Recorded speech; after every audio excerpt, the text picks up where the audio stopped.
Cette émission vous est présentée par Rousseau Métal, Groupe Olivier, Shelby Canada et Choix Radio X.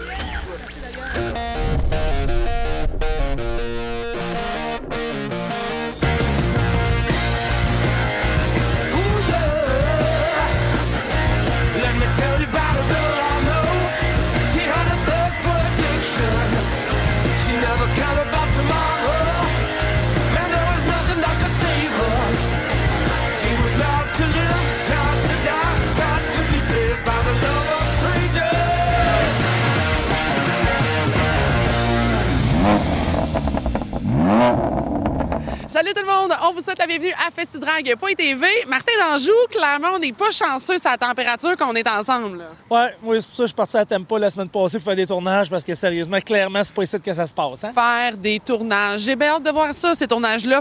Inquiète-toi pas, tu vas y voir. À l'émission cette semaine, bien sûr, on aura de la NASCAR Pinties. Oui, du côté de CTMP, gros show, sérieusement. C'était le premier show circuit routier de la saison et vous allez en avoir pour votre argent. Bien sûr, on poursuit notre top 8, les tourneaux, service de pneus. Encore une belle bagnole qu'on vous fait découvrir cette semaine. Oui, dans le cadre du Salon Autosport Malco de Québec. Et on a rencontré dans la chronique Nostalgie Big Daddy Don Garlits. C'est impressionnant. Une autre belle affaire qu'on va voir cette semaine, c'est Télécino qui a décidé qu'il s'en allait en Californie. Puis comme d'habitude, j'étais pas là. Moi non plus, cette fois-là. Pour une fois. On l'a chiffé. On l'a chiffé. Cargo, ah ouais, à l'autre bout. Non, sérieusement, avec la gang de Shelby Canada, Nicolas L'Espérance, grâce à eux, on a pu assister en exclusivité et on s'est même retrouvé dans les vidéos promotionnelles aux États-Unis avec la OVC. Écoute, une Mustang, ça, c'est vraiment le début, là, les voitures de course à l'époque, première génération, Carroll Shelby. Alors, pour vous, en exclusivité maintenant à Festidrag.tv, on start le show avec ça? Bien, on start le show avec ça. Télécino, mets-moi ça sur le show. On start ça right now. Cling, cling, cling, cling. Fait du bruit. Oui, on fait du bruit. Hey, yeah. Ladies and gentlemen, may I have your attention please as we go through the following safety instructions. In the event that there is a loss in cabin pressure, L'équipe de Festidrag.tv et de Shelby Canada se sont envolés vers la Californie pour le dévoilement d'une Mustang Shelby GT350 OVC.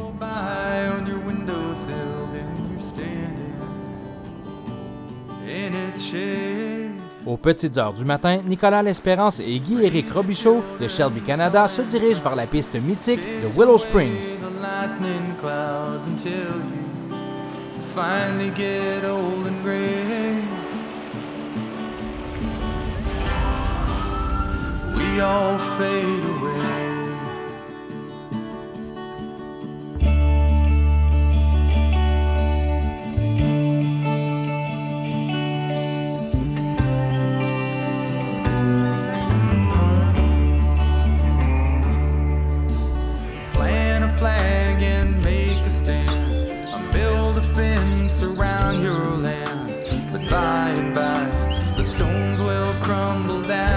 Tel qu'on a pu le voir dans le film Ford vs Ferrari, la piste de course de Willow Springs est l'endroit où Carroll Shelby a effectué ses premiers tests.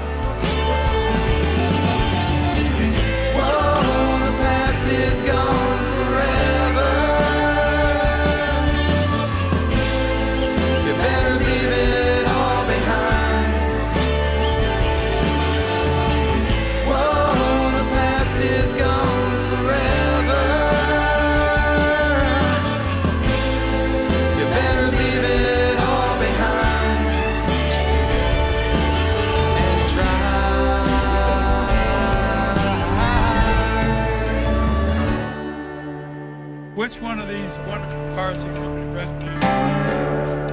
Voici les membres originaux du OVC, le Original Venice Crew, les premiers mécaniciens qui ont travaillé avec le grand Carroll Shelby.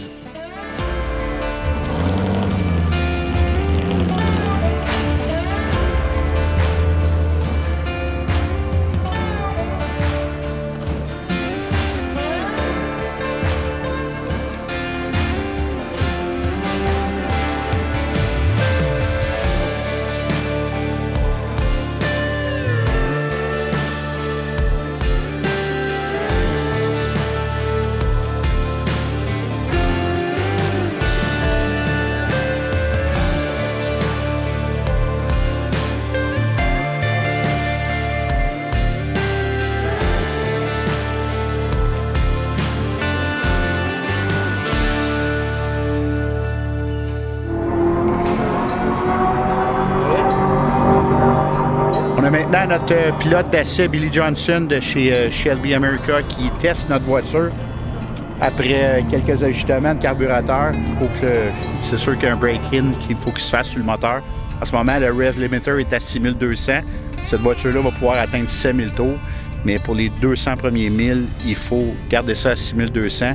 Le problème de carburateur, de pompe et tout ça a été réglé. La voiture roule en ce moment au gaz d'avion à 110 d'octane pour qu'on puisse vraiment pousser au maximum de ce qu'on peut faire avec la voiture. Là, pour la première fois de la journée, on a un test parfait. Tout se passe bien dans les côtes. Tout reste parfait. C'est une des raisons pourquoi ils testent les voitures ici. C'est pas juste du plat. On a des côtes, fait que le mouvement de l'essence dans le carburateur, dans la tank, ces choses-là dans le fuel cell, tout fonctionne très, très bien.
That car is crazy like shit.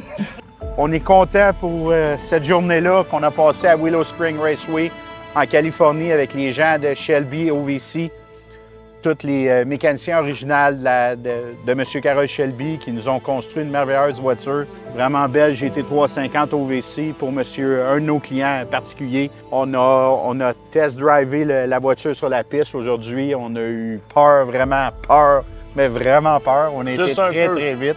Juste un peu. La voiture est incroyable. On a vécu un trip exceptionnel. Ce moment-là est indescriptible, encore une fois. C'est une chance incroyable pour nous autres, des passionnés d'automobile, de vivre ça avec des gens comme ça qui sont encore en vie, qui veulent partager encore leur passion initiale, qui étaient plus jeunes que nous autres dans le temps qu'ils ont fait ça. Hey, on a rencontré un gars, John Moore. Le gars, ça fait 53 ans qu'il fait des essais routiers. C'est lui qui fait les test drives pour Shelby. Il y a 81 ans, il a embarqué sur la piste. Je vais dire, d'après ce gars-là, comme si ça avait 20 ans, là, il n'y a aucune différence.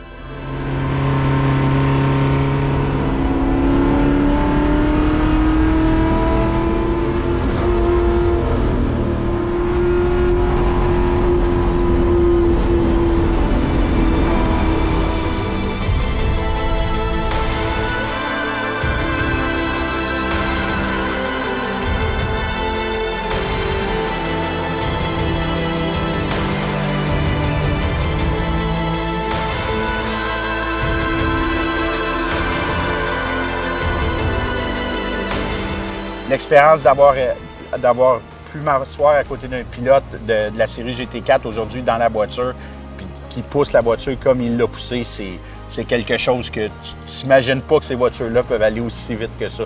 Pour une technologie de 1965, c'est vraiment incroyable. Puis c'est des voitures incroyables. C'est ça l'expérience Shelby, puis on la souhaite à n'importe qui.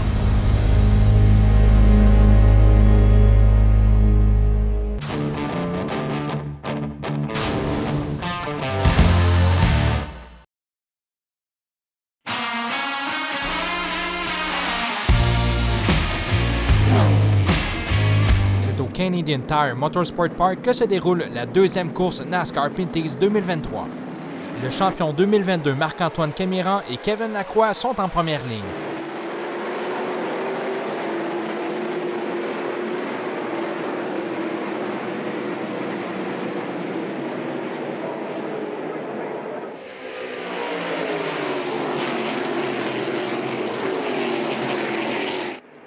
La bataille entre les deux experts du circuit routier dure plusieurs tours.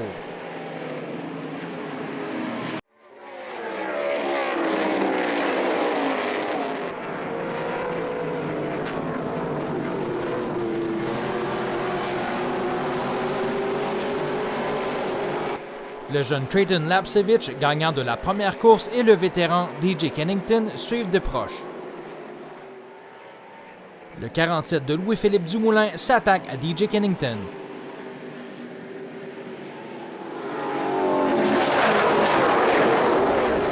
Gros problème pour le numéro 88 qui manque de frein.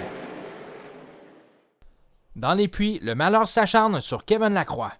Son bidon d'essence resté pris, il doit attendre. La malchance s'abat sur Andrew Ranger pour une deuxième course de suite. De retour en course, la bataille est maintenant entre Marc-Antoine Camiran et Trayton Lapcevich. Dans le dernier tour, voulant absolument la victoire, Trayton Lapcevich effectue un bump and run. Deuxième victoire en 2 courses pour le numéro 20.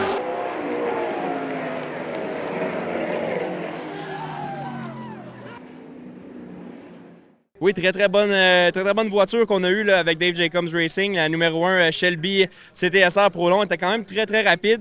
On a eu quelques petits problèmes. La pédale à gaz semblait rester prise à peu près de 5 %, là, surtout coin 5A, 5B. Donc j'avais de la misère à avoir vraiment un bon lunch, comme on dit, pour le coin, pour la grande ligne droite. Mais quand même, considérant tout ça, on avait de l'huile aussi qui coulait dans la voiture. On ne sait pas si c'était un problème de moteur ou de transmission. Mais quand même, on a sauvé les meubles. Une belle run dans les points. Très content de ça. Belle bataille avec tous les gars autour. Un très bon arrêt au puits par mes mécaniciens. Donc, très fiers de eux. Puis on va se voir à Chaudière le 10 juin. Oui, la stratégie était quand même très bonne. Mon équipe a travaillé vraiment fort là-dessus. Et puis, c'est sûr qu'on anticipe. Puis, on improvise un peu quand la course avance. Mais très bon petit stop pour tout le monde. Malheureusement, à la fin, on a eu je remontais vraiment bien, la voiture allait bien, les pneus étaient frais. Et puis, je pense qu'on avait vraiment la chance d'aller se battre pour un top 3 puis qui serait peut-être une victoire. Mais on a eu un incident dans le coin numéro 10 avec la voiture 99. J'avais montré le nez le tour d'avant, j'avais beaucoup plus de vitesse que lui. Et puis, le tour d'après, j'étais vraiment franc à l'intérieur. Évidemment qu'il ne m'a pas vu et puis on a eu un impact. Donc, j'ai perdu quelques positions, mais j'ai réussi à remonter dans le top 5. Ce qui est satisfaisant pour les points aujourd'hui pour l'équipe WeatherTech 47 Bellemare, mais c'est sûr qu'on va travailler très fort pour des victoires le plus vite possible. Merci.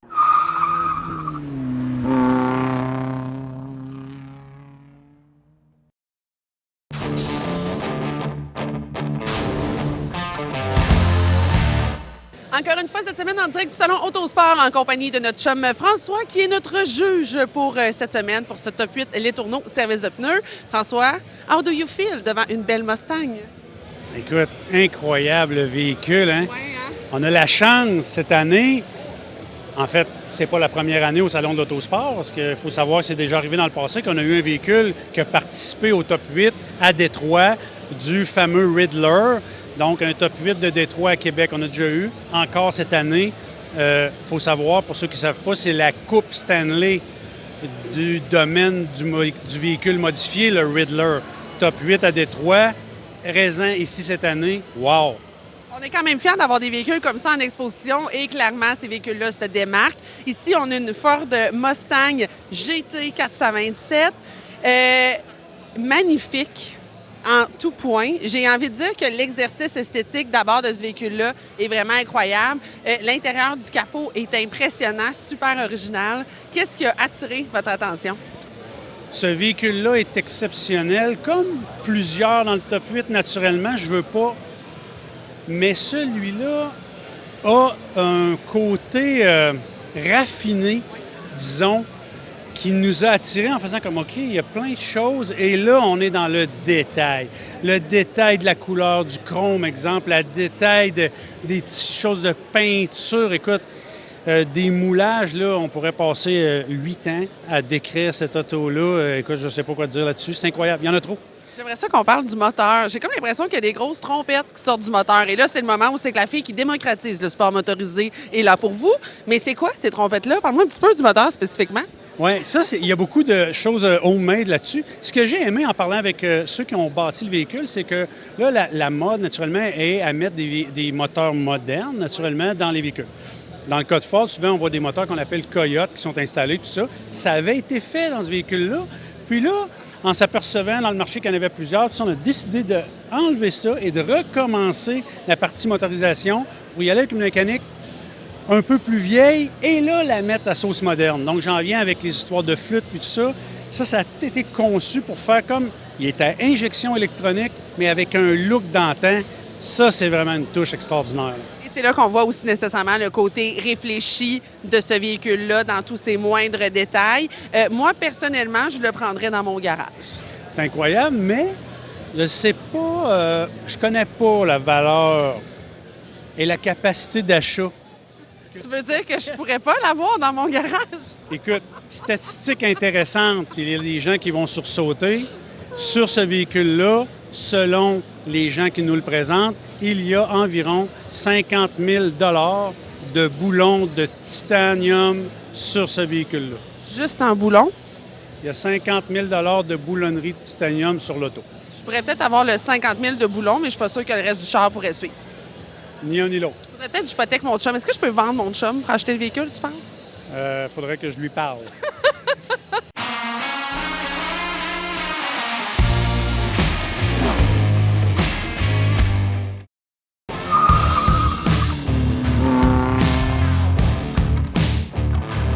Et oui, j'ai eu le privilège de rencontrer Big Daddy Don Garlits lui-même il y a quelques années, directement à son musée. 3 heures d'entrevue. On ne présentera pas 3 heures d'entrevue, mais juste pour vous dire à quel point il était généreux. Alors tout ça pour vous, maintenant, à festidrag.tv.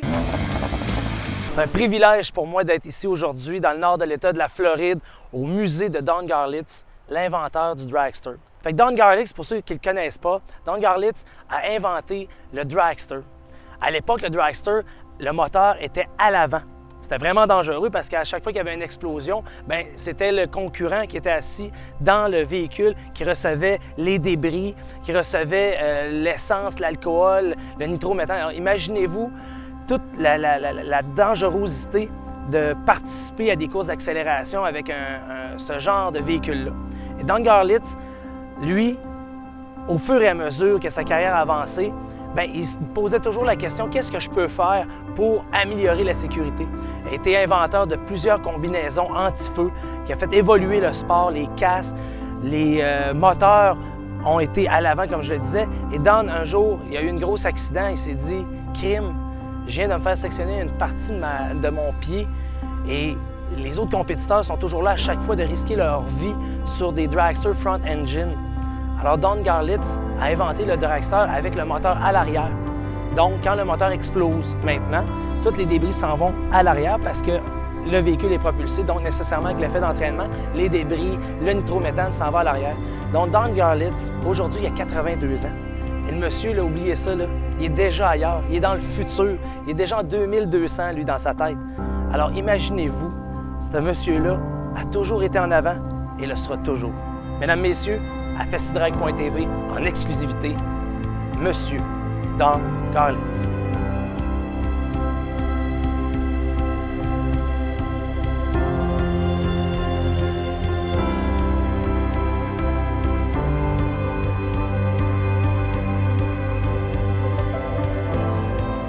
Alors, on se retrouve en bon Canadien-Français dans le shop à Don Garlits. Alors, ce qu'on va voir là, pour les prochains instants, c'est où ce que M. Garlits et sa gang travaillent à tous les jours pour refaire des véhicules du passé. Sérieusement, c'est incroyable, puis il y a des surprises, c'est fou. C'est fou, sérieusement. Regardez-moi ça. Here's a picture of this car, the way it looked 2 days after it went 176 miles an hour. That's my brother and myself in the picture. Notice it's a dirt driveway. And that's the car that did the deed and went so fast. Well, we never sold that car, but it got changed around year after year, and when we restored it back to the way it looked on December the 8th, 1958, when it went 180, and that's what you see when you come around the corner in the front door. But it was built on 31 Chevy frame rails, and we found a set of them right here in Ocala. So I decided to recreate the car the way it was when it went 176 because there was quite a few things different about it. And one of the things was the full floating axles. This is all hand-built stuff. Of course, all the cars have this today, you understand, but back then this was really quite revolutionary. These cars had Ford rear ends in them, and if you broke an axle, it broke at the keyway and the whole wheel fell off. Well, at 135 miles an hour, you don't want the wheel falling off your car. And plus, this car eventually went 176, so it even made it worse. But we're reproducing everything just like it was. And you can see it's not a lot of protection on the roll cage. The racer in the 50 and the 60 say, "You're crazy or what?" Because nobody come in this car now. Nobody race with this protection. Well, I take these cars out and actually test them, you know, do burnouts. At the top of a burnout, you may be running 65, 100 miles an hour. And I'm going to tell you, you get real nervous because you know that it's not adequate. We didn't know it wasn't adequate then, see. But, you know, and we're young. And you're young, you're daring. But I get real nervous just on a real long burnout on one of these things. This is be a running car. We will take it to the racetrack and make a short burnout with it. A short burnout, you know, maybe a couple hundred feet, just for fun. The feeling. Yeah. In 1957 was about $650, and the 450 that was for the engine. The 57 Chrysler engine was expensive; they were $450, and another couple $100 for all this stuff, and you had a race car. It's amazing. Hi, I'm Don Garlitz, and you're watching FestiDrag.tv. Mais là, c'est déjà fini, Martin. C'était bon. Ben oui, c'était bon. Comme à chaque semaine. Quand est-ce que c'est pas bon, cette émission-là? Écoute, la semaine prochaine, on continue en son, en image, en bruit, en boucan, dans tout ce que vous voudrez. Et là-dessus, qu'est-ce qu'on dit? Ben, on fait du bruit. Du bruit. Là, restez là, là. Ben, le soleil, ça serait le fun qu'il en fasse plus, mais en tout cas. Ah, mais un soleil, ça fait pas de bruit, Martin. Il faut jamais ça qu'il en fasse. Cette émission vous a été présentée par Rousseau Métal, Groupe Olivier, Shelby Canada et Choix Radio X.